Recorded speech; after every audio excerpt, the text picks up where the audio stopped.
ជំរាបសួរលោកគ្រូនាងខ្ញុំឈ្មោះដុំស្រីណុចជាគ្រូនិស្សិតថ្នាក់ដេដែលមានលេខរៀងទី15ថ្ងៃរៀនដែរនាងខ្ញុំនឹងមកធ្វើការឆ្លុះប្រចាំងបន្ទាប់ពីខ្ញុំបានអានមេរៀនទី4គោលការណ៍វាតម្លៃប្រកបដោយគុណភាពតែមាតិកានៅក្នុងនោះដែរមានចំនួន5ធំដែលទី1នោះគឺជាសេចក្តី5ទី2និយមន័យប្រសិទ្ធភាពក្នុងការវាយតម្លៃការសិក្សាទី3វិញគឺលក្ខណៈវិនិច្ឆ័យដែលធានាបានប្រសិទ្ធភាពក្នុងការវាយតម្លៃក្នុងការសិក្សាទី4វិញគឺបញ្ហាប្រឈមក្នុងដំណើរការនៃការធ្វើតេស្តនិងប្រឡងទី5វិញគឺប្រសិទ្ធភាពក្នុងការក្នុងដំណើរការនៃការធ្វើតេស្តនិងប្រឡងចឹងខ្ញុំនឹងមកនិយាយពីសេចក្តី5ចឹងយើងដឹងហើយថាលក្ខណៈវិនិច្ឆ័យគឺយើងប្រើដើម្បីកំណត់លទ្ធផលសិក្សារបស់សិស្សនឹងហើយនឹងការ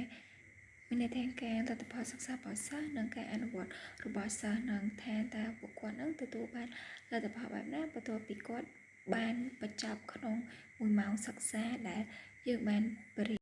ចឹងចូលមកដល់ចំណុចបន្ទាប់គឺចំណុចទី2ចឹងសួរថាតើអ្វីជាប្រសិទ្ធភាពក្នុងការវាយតម្លៃក្នុងការសិក្សានឹងចឹងមុននឹងយកមេរៀននឹងច្បាស់យើងត្រូវដឹងសិនថាប្រសិទ្ធភាពក្នុងការវាយតម្លៃក្នុងការសិក្សានឹងគឺជាអីចឹងយើងដឹងហើយថាប្រសិទ្ធភាពក្នុងការវាយតម្លៃការសិក្សានឹងគឺសំដៅទៅលើការវាស់វែងឬក៏ជំនាញដែលសិស្សទទួលបានបន្ទាប់ពីគាត់រៀនមេរៀនមួយនឹងចប់មានន័យថាគាត់យល់ដឹងពីតម្លៃអីខ្លះទាក់ទងទៅនឹងមេរៀននឹងចឹងការវាយតម្លៃដែលមានប្រសិទ្ធភាពនិងមានគុណភាពដែលផ្ដល់លទ្ធផលដែលផ្ទៀងផ្ទាត់នឹងការគ្រប់គ្រងសិក្សានិងការលើកទឹកចិត្តសិស្សប្រាប់ឲ្យដឹងពីការធ្វើការសម្រេចចិត្តក្នុងការបង្រៀនគឺវាពិតជាសំខាន់មែនទែនសម្រាប់យើងធ្វើការវាយតម្លៃក្នុងម៉ោងសិក្សារបស់សិស្សនឹងអញ្ចឹងយើងត្រូវដឹងថាតើគោលការណ៍អីដែលវាយតម្លៃប្រកបដោយគុណភាពចំណែកឯលក្ខណៈវិនិច្ឆ័យដែលធានាបានប្រសិទ្ធភាពក្នុងការវាយតម្លៃការសិក្សាហ្នឹងគឺលទ្ធផលសិក្សាវាបានមានថាលទ្ធផលសិក្សាហ្នឹងគឺរំពឹងទុកក្នុងមួយឆ្នាំសិក្សាដែលច្បាស់លាស់និងសមស្របអាហ្នឹងមានន័យថាលទ្ធផលដែលយើងរំពឹងទុកហ្នឹងគឺវាច្បាស់លាស់ហើយវាសមស្របមែនថាយើងមកសិក្សាហ្នឹងចង់បានអីពិសេសអាហ្នឹងទៅគេថាលក្ខណៈវិនិច្ឆ័យដែលធានាបាននៅប្រសិទ្ធភាពក្នុងការវិតម្លៃទី2វិញគឺការបន្ទីរវាងវិធីសាស្ត្រមានថាការបន្ស៊ីរវាងវិធីសាស្ត្រវិតម្លៃនិងលទ្ធផលរំពឹងទុកនឹងមានន័យថាយើងត្រូវធ្វើម៉េចឲ្យវាស៊ីគ្នាអាលទ្ធផលយើងរំពឹងទុកហើយនឹងអាវិធីសាស្ត្រយើងវិតម្លៃហ្នឹងគឺវាឲ្យស៊ីគ្នាទី3វិញគឺតុល្យភាពជំនឿថាលក្ខណៈវិច័យរបស់យើងត្រូវតែមានតុល្យភាពថាមានភាពស្មើគ្នាទី4គឺភាពជឿជាក់ហើយវាតម្លៃដោយភាពជឿជាក់ថាយើងវាតម្លៃហ្នឹងគឺត្រូវអត់ទី5វិញគឺសុក្រិតភាពថាយើងវាតម្លៃដោយមានថាយុត្តិធម៌គឺអត់មានភាពលំអៀងទេ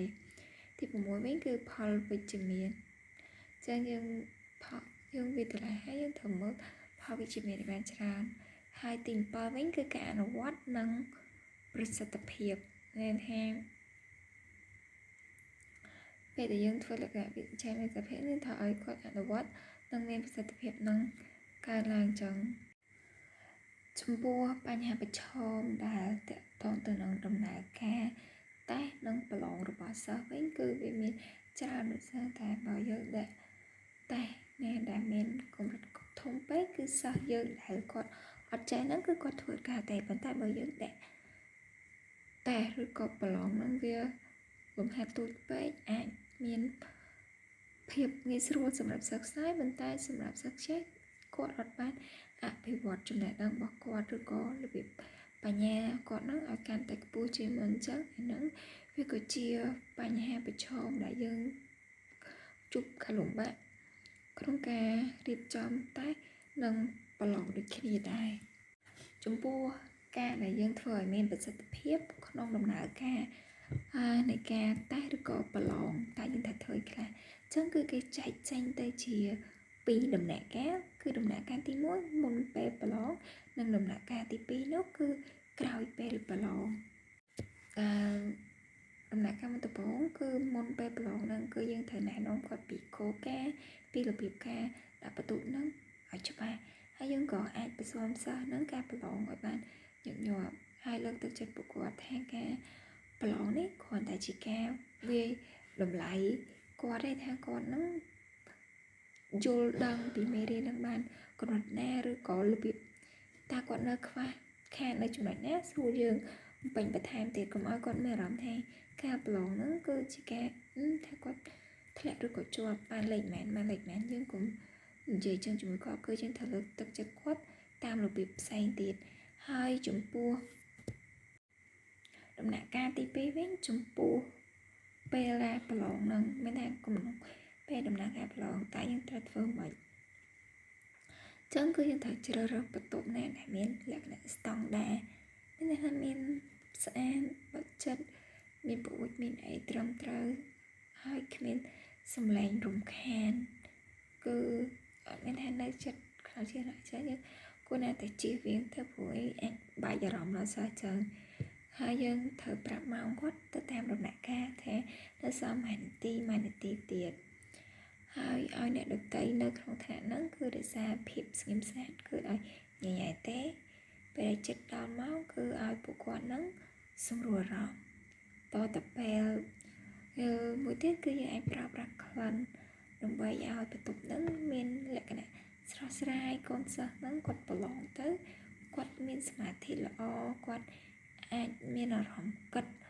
ដោះស្រាយលំហាត់ហ្នឹងបានល្អអត់បែកអារម្មណ៍អត់អីអញ្ចឹងនេះគឺជា2ដំណាក់កាលដែលមានប្រសិទ្ធភាពក្នុងការធ្វើតេស្ត